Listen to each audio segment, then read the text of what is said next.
Welcome to the Superconscious Success Podcast, where Jen and her Superconscious Success family co-hosts bring you valuable content each and every week on topics relating to manifestation, spirituality, and most of all, using your superconscious to manifest success in all areas of your life.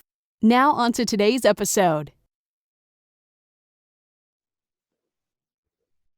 Hey there, Superconscious Success fam. Welcome back to another episode of the Superconscious Success Podcast. My name is Spiritual Coach Jen Matthews, and I am here to speak to an amazing guest today called Michelle Casto. Michelle is an advocate for new paradigm success, where everyone has the opportunity to thrive.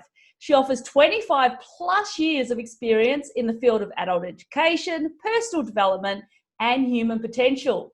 Now, as a bridge between soul and business, she helps others to find success in both worlds. Her visionary, catalyzing, purpose-driven style energy energizes and grounds pathways towards meaningful success. Michelle aims to find the smoothest way through any rough spot by employing a potent blend of intuitive, innovative, energetic, and strategic practices to create a 180-degree turnaround, attitudinal, and structural shifts that result in stellar outcomes. Michelle is also the author of 8 self-empowerment books, most notably The Destiny Discovery, Find Your Soul's Path to Success, which is the one that we're going to be delving into today, and her most recent book, Heart Empowerment for Empaths. She teaches and speaks on various career, purpose, and wellness-related topics. And her forthcoming book is actually called Manifest Success, How to Activate the 5 Golden Keys of Conscious Creation. Hi, Michelle. How are you going today? Hello, everybody. Hi, Jen. Thank you so much for having me. I look forward to playing with you. Yeah, thank you so much for being here and talking about your book, The Destiny Discovery. I went through that book and I had a bit of a read, and it is absolutely amazing. And I definitely recommend anyone to go to Amazon and download that. We will have the links to it below this podcast transcript. So we're going to get stuck straight into it. We're going to be particularly talking about your 6-stage destiny discovery process, with a particular emphasis on one of those particular stages. But before we go into that, can you give us a brief outline of what your book's about and what somebody could actually hope to get out of it? Yeah, absolutely. Well, when I came into coaching, I didn't know what I wanted to be when I grew up, but I knew that I had a purpose and believed that I had a purpose. And so purpose always was just my passion. And so I wrote that book over about a decade. And the book is really geared towards people that are looking for answering that question of what's the more that I'm supposed to be experiencing. I know there's more that I'm supposed to be expressing. There's more to life. And, who am I and why am I here? The essential soul questions that we all have. And I have a gift of being able to kind of take these really big ideas and kind of going up to the divine and bringing in some useful information and kind of breaking it down into an understandable process. So really, I took this idea of what is destiny, which is probably one of the bigger topics in the world, and divided it up into stages that I saw my clients going through and sort of helping them navigate what happens during each of those stages so that they can move through the stage quicker and, of course, get on purpose that much faster so that they're really being who they were born to be. Fantastic. And so before we delve deep into that, can you just give us a little bit of an insight as to your story so that we can sort of like connect it with this book? Yeah. So I was a light worker, an indigo child growing up. I wasn't raised in a family that had any idea what that was or understood sensitivity. So I learned the hard way that I was, tuned in and tapped in and wired a little differently than other people. Luckily for me, in my early 20s, I found many of the authors that I love to read, Wayne Dyer, Marianne Williamson, Deepak Chopra, all those folks back in the day. Kind of got into that spiritual awareness fairly early on. And then also discovered that I had a gift for writing as well. And that just all kind of like came together along with discovering coaching at the time, which was really just a beginning kind of thing. So I'm definitely old school when it comes to that. And so really just kind of like got on that path very early and then have evolved and, ever since. And then also come into spiritual gifting around energy healing and light body work that I now do with my clients. Fantastic. And so you said you grew up in a household where they didn't quite understand what an indigo child was. That must have been quite difficult at that stage, because what age did you begin to realize this? Yeah, it really was. I was so sensitive. I was really, really sensitive. And I actually, in my other book, the book about empathy, I really go into my story of healing my family of origin issues. Because, a lot of light workers do land themselves in dysfunctional families. It seems like it's part of our training for whatever reason, at least the early stagers. Yeah. Luckily, the ones coming in now have a whole different reality, which is great. But back then, I just had a lot of heart healing and forgiveness work to do in my own journey. And that is a big part of our destiny and purpose as well. It's like there's two books that really go hand in hand. It's the Destiny Discovery, and that has all the structure and all like the navigational. But the other one, which is about the heart, it's like we have to have the heart healing as part of our process. Otherwise, we're just being intellectual and spiritually bypassing. Yeah. Which there still are people who do this. And so we need both. And so I realized that after I'd written the first book that there was still this inner piece for me to work through in order for me to really be my purpose. Yeah, absolutely. And when you talk about spiritually bypassing, what do you mean by that? I mean, when people take intellectual concepts and like try to just be like, oh, well, that's just, that must not be divine timing for me, or they take things and they don't really go within and say, how do I really feel about it? And if it's anger or upset or feelings that they're not comfortable dealing with, they just kind of shove them down and just kind of keep going into their head about things and intellectualizing it with a spiritual concept. Right, and okay. that is where we can get stuck. Yeah, fantastic. And so as I was going through your book and I was reading it, you mentioned about soul alchemy. Now, can you explain a little bit about what soul alchemy is? Absolutely. It's also called Inner Alchemy in my other book, but it's all the same because it's really kind of like, I believe that the curriculum for our enlightenment is our life. Mm-hmm. So whatever changes, challenges, things that are presented in our life is part of what we're here to experience and learn from. So what we can do is learn to alchemize those experiences, and particularly the pain and the heartache and the stuff we don't want to deal with. It's all part of grist for the mill. It's grist for the soul's meal. We come here to learn and evolve, and actually ultimately our purpose is to know how to love. And that's everybody's purpose. Like that's the ultimate, like we all got that assignment. And then each of us have individual assignments that we're working through that we have to alchemize. And inner alchemy is really going within and doing that work instead of the bypass, but actually going within and doing the work and healing, forgiving, doing whatever processes that work for you, whether that's meditation or yoga or working with an energy healer or coach, to actually move through the old stories and the old pains. Yeah, because so that we grow our soul. Because we need to recognize that, like you said, our purpose here is to love and to learn to love, and that can be a big task for some. And I think that recognizing that these adversities that we go through, because we all go through adversities, are here for a reason, and they're here to help us to expand and to grow as human beings and as souls. So that's, I agree 100%, and I appreciate you going a bit into soul alchemy, because it was something that I was interested in throughout the book. So now also something I wanted to ask you is, can you explain a little bit about what finding your wealthy queendom is? Because that was something else that was talked about. Yeah, well, luckily that's what I'm playing with now after going through a lot of the alchemization process, is like getting to the other side of being a light worker and knowing your purpose is like being able to consciously create the reality that you do want. And of course, we hear all the time about the kingdom is within and all that. And that's great. But the queendom is about women coming into their power and coming into their wealth and being those conscious creators and manifesting the success that, that they are worthy and deserving of. And that's part of the shift of consciousness right now, is we're balancing those scales between masculine and feminine and coming more into this side, this feminine energy has a lot of value.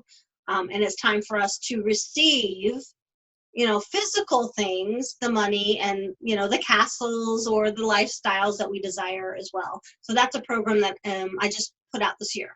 That's fantastic. That's fantastic. And I think that that's really important, because I do see a lot more women out there that are really starting to come into their own and to discover that feminine power and to really recognize that that they have the potential that possibly years and years ago that was suppressed. So it's great to see women start to really expand and to recognize this power. So I think what you're doing with that is amazing, and I look forward to looking into that a little bit more. So so when we talk about our power, how important is it for us to focus on our power and choose what level it is that we are going to play at? Yeah, it's always a choice, right? So it's like choice is our master gift. It's like the gift that unlocks everything. And even with our power and our purpose, I think they kind of go together. Yeah. Like the higher you go with your purpose, the more power divine power you're sharing. And ironically, the more that you go up into your expression of your purpose, the more open or receptive and surrendered you are.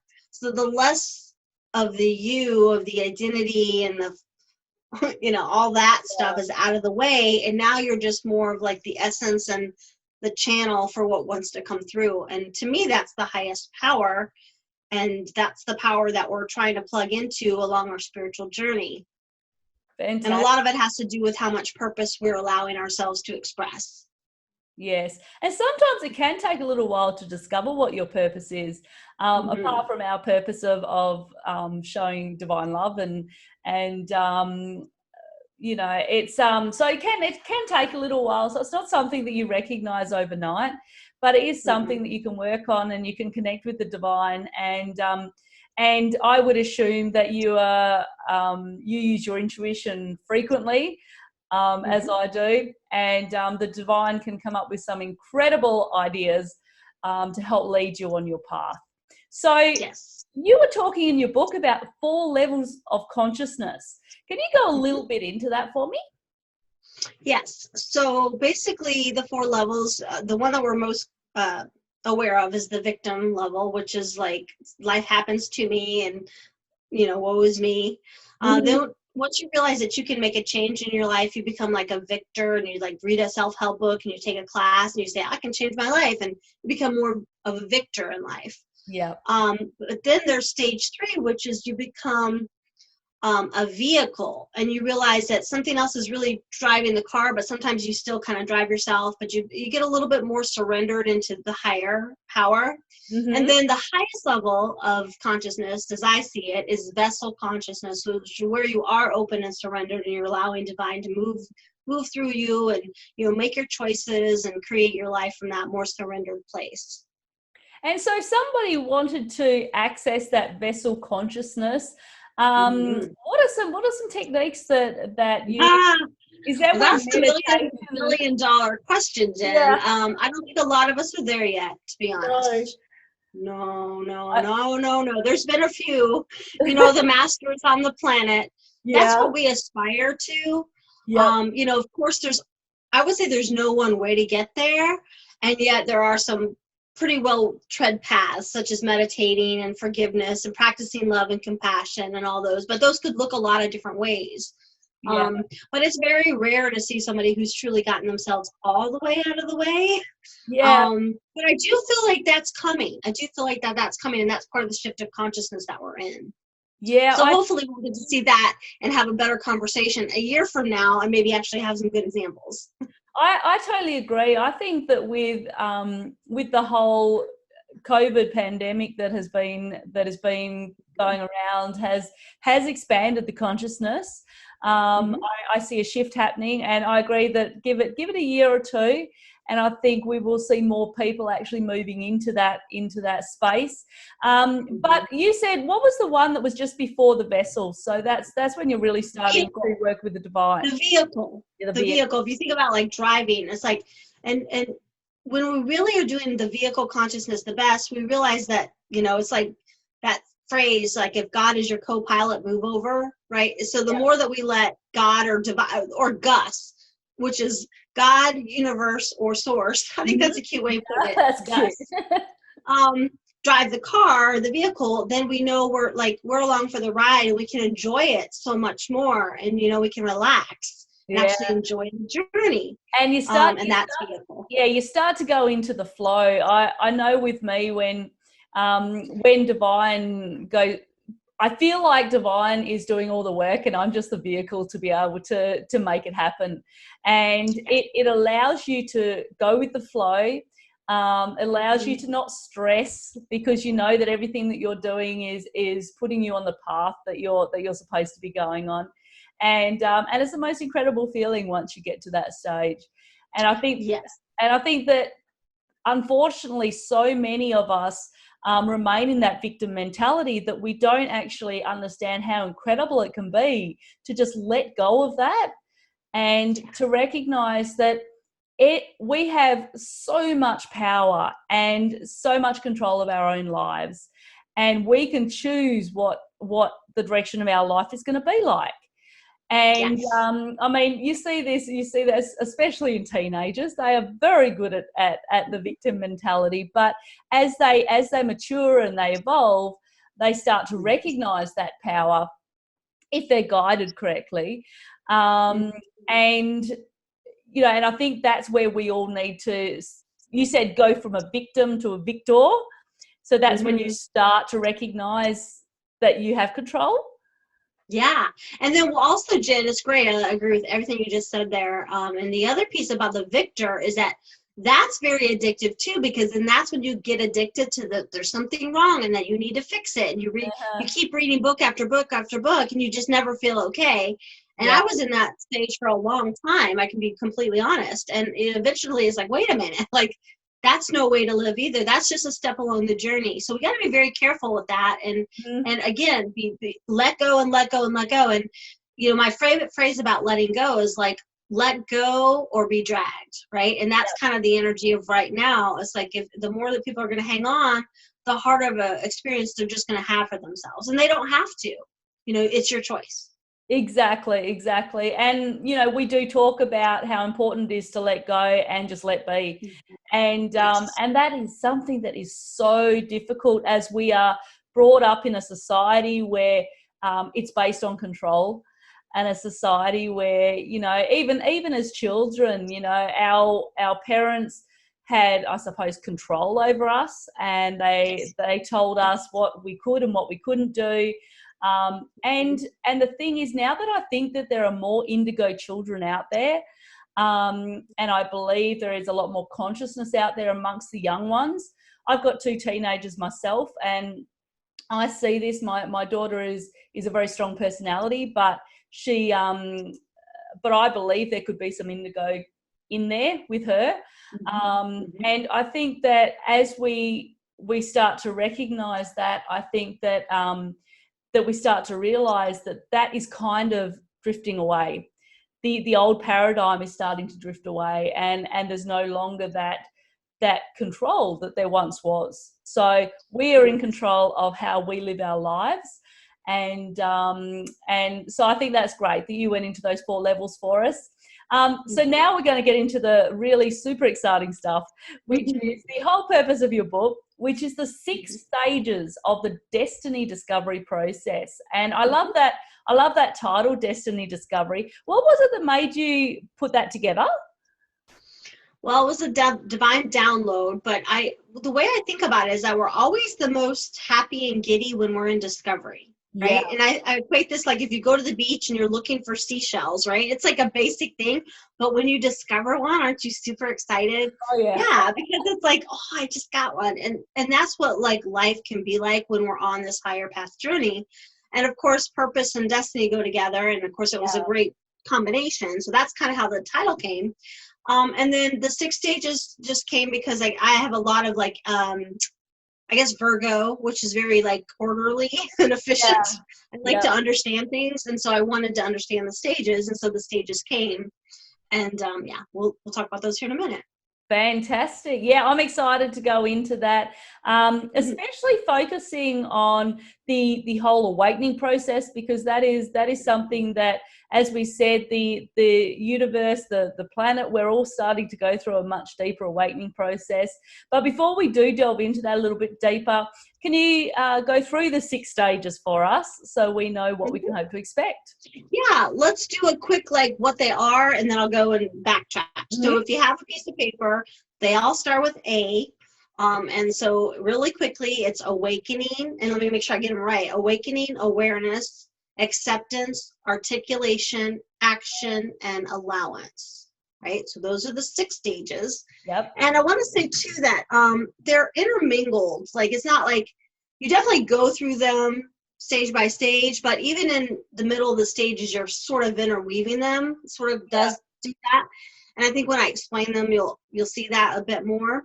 But like you said, Jen, the first one is awakening, and that is, I think, the most important, because if you never awaken, you're not going to go on your destiny discovery journey.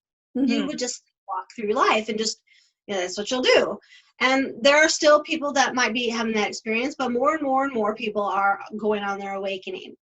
And the challenging thing about awakening is that it's often the rude awakening that gets us to wake up. Yeah. So it could be a job change or a health or a relationship issue where we go, like I'm in pain and like I don't want to feel this, but that, but it sends us on the journey.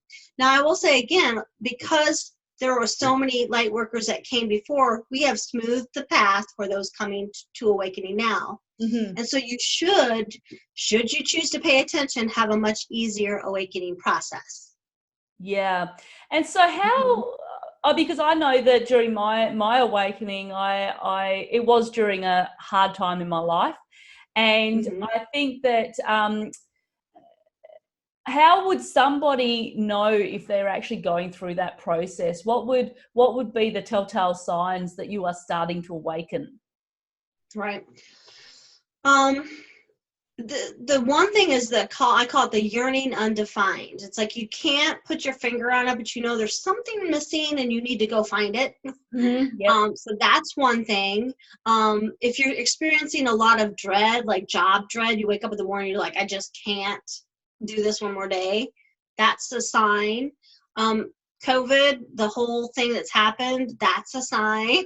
Right? So like major things that are happening around you, to you, that are out of the ordinary, those are all signs.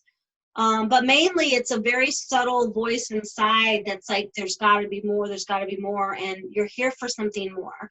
And also I would think there's, and this goes into the awareness, but when you start to awaken and you start to become aware, you start noticing like, oh, you listen to a podcast and you hear something that one of us says and it clicks with you, right? And those are all like awakening clues. And I will say the other thing about awakening is that we got to be a little gentle on ourselves, because think about it. When you're asleep, do you like it when people wake you up? Yeah, probably not, no. No, right? So it's like so funny. So when you're awake, don't try to wake up anybody else, because they got their own process. And so I was just a little caveat, because, generally speaking, if we're sleeping, we like to stay asleep. Yeah. And I think that's the hardest part is I think as somebody begins to go through an awakening process, they're around people that are not quite ready to go into that process. Right. And so it does alter the relationships that you have in your life, because you may be at a completely different vibration to what your loved ones or your friends or others around you are going through. And sometimes it can be quite painful, because you will start to drift away from people. that maybe you, Mm-hmm. at least this is what I experienced, some friendships dropped away. Yes, But what you've that's got to true. recognize is during that time, people are in our life for a purpose, and they're in our life for a season, from like the way I look at it. And I think that if we appreciate them for who they are at the time that they're in our lives, and recognize that it's really important for us to focus on our vibration, and to focus on, because in order for, and I'll get your take on this, in order for us to hear the divine, and in order for us to connect with the divine, we need to remain at a high vibration, don't we? Yeah. So, and unfortunately, if we're around people that are of a different vibration to us, then that makes it very difficult. So sometimes people can drift away. So yeah, relationship changes is a big sign, especially romantic. Yeah, and it's not something to be frightened about. It's something to it's something to recognize that that it's just a step on your journey. And and there's so much amazing stuff out there for you, that if you just let go and recognize Trust the process. Yeah, totally. And that's where we need to have people that are there with us, community and coaches, to kind of help us navigate, because it sounds so much easier than what you and I are saying it right now. But when you have to let go of a major lifestyle or a relationship that you've known your whole life, that your entire identity has been created around, and all of a sudden, like, your awakened self is like, you need to let all that go and go down this path that is unknown. This is why it's like the changes can be too much. So that's where community and coaching can come in. Absolutely. And so we go into the awakening process, and then you move from awakening and you go to awareness. Now go a bit into what awareness is. That's where, like we were saying, like, you might have dreams, or you might hear a podcast or read a book, or you just have like these little flickers of like a new thought that you never thought before, but it sounds really good, and you kind of resonate with it somewhere deep in your soul. And it's like you start to have these awarenesses of like, yeah, there might be something else I'm supposed to be doing here, or another way I could be living. And it's just like, it can be tiny at first, but sometimes it's major. And basically it's like adds up until the paradigm shifts within yourself to get you to go to that next level, which is acceptance, which a lot of clients come to me in acceptance, because acceptance is, there's several layers to it. Like, it's like you have to accept your past and come to peace with your past. And a lot of people have a lot of stuff that they haven't resolved. So that's a whole process. Then you have to accept like who you really are, what your purpose is, and say, yeah, indeed, you are supposed to be an energy healer, or a teacher, or a coach, or something like that. It sounds easy, but accepting that to the fullest extent takes a little while. And that's why a lot of people end up in my door in that stage, so that they can accept who they are and where they're meant to go. So that's when when you delve into your purpose and accepting what your purpose is. And yes, and so that's pretty much, as a coach, that's typically where people will, like you said, that's where they tend to show up, because they're like, I need to know what my purpose is. I need to know why I'm here. And is it also the place that you begin to learn to let go during the acceptance phase? Yeah, and again, like, all these are kind of woven in, and we'll get to stage 6, but that's the allowance stage. But allowance is happening at every single stage, because it's like when you're going through your awakening and things are really tough, allow, be kind, let go. When you're trying to figure it out and trying to, like, being aware, but then like you read everything that you can get your hands on, allow your process, allow your process when you're accepting. And then stage 4 is articulation, which is just a fancy, nice word of saying, being able to write it out or say it. Like, my purpose is to awaken people to their purpose, or my purpose is to heal people from their trauma, or something like that. Like, putting it in sentences where people can understand it. And also, like, with that stage, I've seen a lot of people who don't know what their purpose is, like, write a whole book And if you're writing more than a page, you don't know your purpose. No. Because it's just a bunch of, it's too much. Like, you should be able to get to it on a business card, and it makes sense. Yeah, So that's you should be able to put it into like a mission statement. Yeah. Which will say it in one sentence exactly what your purpose is, and then you can branch out, and you can write down your goals or whatever your intentions are. Yeah, you can expand on it, but basically keep it short and sweet, and that tells you the essence. And then once you have that, now notice stage 5 is action. And action really is when you start taking action to put it out there or make changes or do those lifestyle shifts that we've talked about. And again, there's actions in all through all the stages, but that's when the big action happens. Like you need to write on your calendar your freedom day from your job that you need to leave, or move across country or something like that. That's where that action stages comes in. Yeah, because sometimes go ahead. Sorry, no, I was just going to say that sometimes as we start to become more aware and we go through the awakening and we start to recognize our spirituality, sometimes we can tend to forget about the action part. And sometimes too, we force ourselves to take action. And I find that if you allow the divine to work through you as a vehicle, then you don't have to force it. It just automatically comes to you. And that's what our life is supposed to be. It's supposed to be inspired action. Inspired action. Yep. Yeah. Because the amount of people that I know that they go to work every day and they're just waiting for Friday to roll around. And one of my purposes is to inspire others to actually get in connection with their higher self, and to get in connection with the divine, so that they can figure out what their purpose is, so that they don't have to go through that. So they don't have to go through going to work and then going. I was just speaking to somebody yesterday that I think it was at one of the supermarkets, and I said, "Oh, how are you today?" And she goes, "Oh, I'm looking forward to Friday." And it was Monday. And I'm thinking, oh no! Like, it turns out she was going on holidays on Friday, so that was her reasoning for it. But there are so many people that live that every single day. Yeah. Exactly.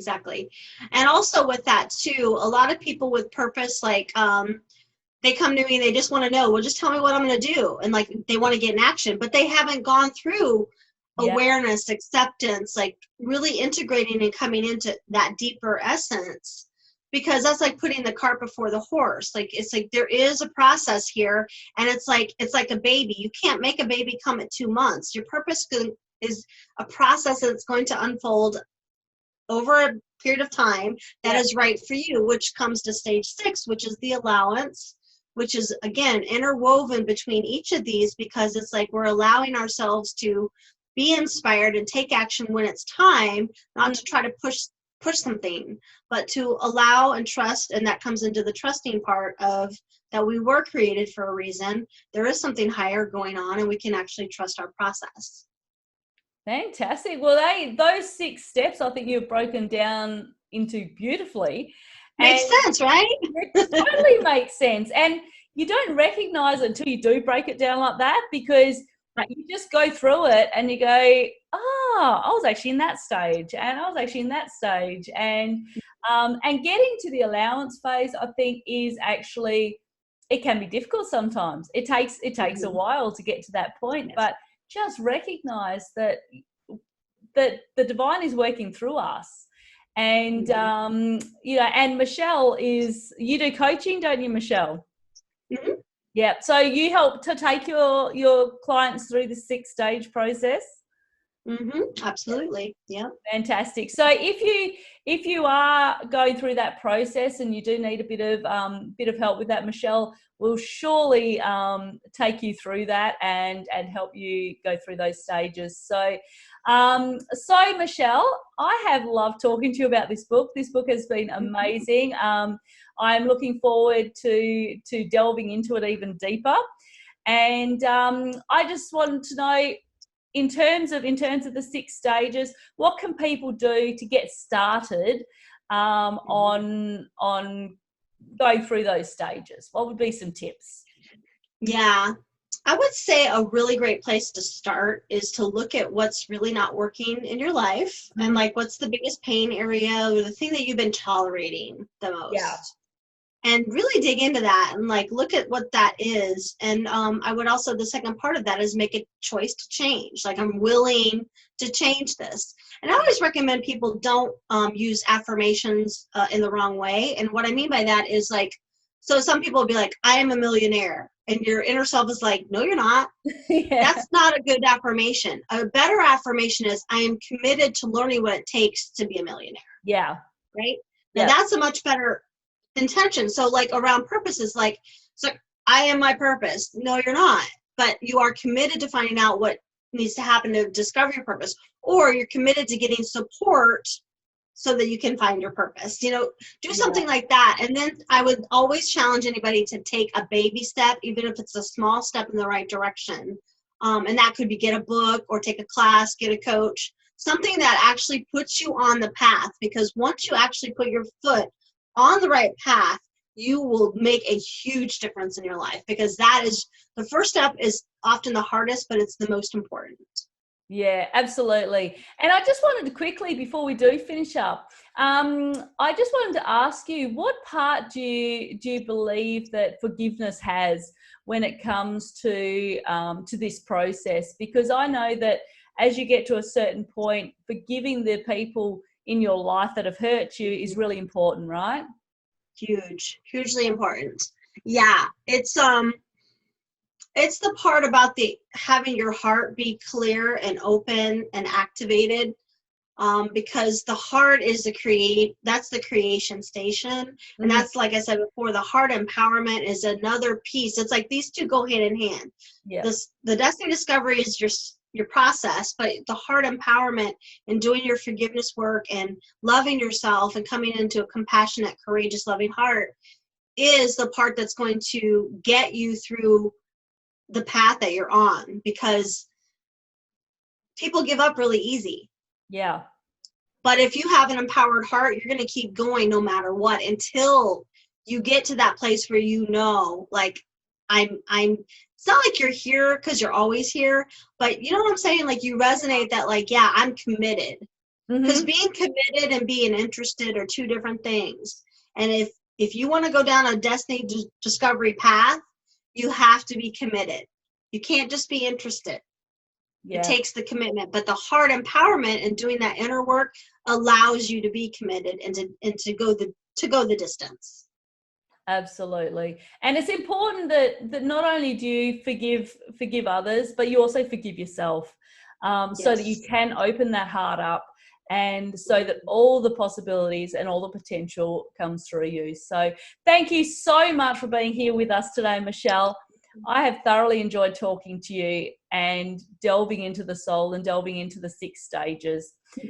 And hopefully now the listeners can begin to unwind all of this and begin to, like Michelle said, start figuring out in your life what is not working, and start to unravel it and figure out what changes need to be made. Because sometimes we sit in things that we shouldn't be sitting in because we're in a comfort zone. And getting out of our comfort zone and recognizing what truly is the best for us is really, really important. So thank you so much for being with us today. Can you please let our listeners know where they can find you and what resources you have and that sort of thing? Yes. All of my books are on Amazon, of course, and many of them are on Audible and audios. If you want to sit back and listen, please check those out. I'm at coachmichellecasto.com, which is my website. You can sign up for a free gift there. And then if you're on Instagram, I am Magical Coach there. So follow me and I'll follow you back. Fantastic. Well, thank you so much for being with us today, Michelle. And you have an incredible day. And I look forward to speaking to you very shortly. Thank you so much. Okay. Bye, Michelle.